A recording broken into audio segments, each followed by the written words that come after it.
लग्नानंतर अनेक बायकांचं आयुष्य हळूच बदलतं आणि त्यांना कळतही नाही कधी. कधी कपड्यांवरून, कधी बाहेर जाण्यावरून, कधी आवाजावरून ती हळूहळू ॲडजस्ट करायला शिकते.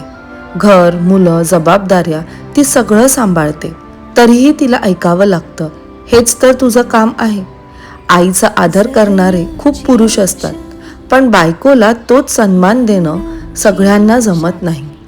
मी माझं आयुष्य थांबवलं नाही आणि त्याने मला थांबवलं नाही. तो पुढे जाताना मला मागे ठेवत नाही आणि मी उडताना त्याचं अस्तित्व विसरत नाही. हे मॉडर्न मॅरेज नाही, हे रिस्पेक्टफुल मॅरेज आहे. त्याने मला बदलायला सांगितलं नाही. तो म्हणाला, जशी आहेस तशीच राहा. स्त्रीला मर्यादेत ठेवणं संस्कार नाही, तिला पंख देणं खरी मर्दांगी आहे. बायको म्हणजे घर चालवणारी नाही, ती आयुष्य चालवणारी साथीदार असते. आणि जिथे सन्मान असतो तिथे प्रेम आपोआप टिकतं.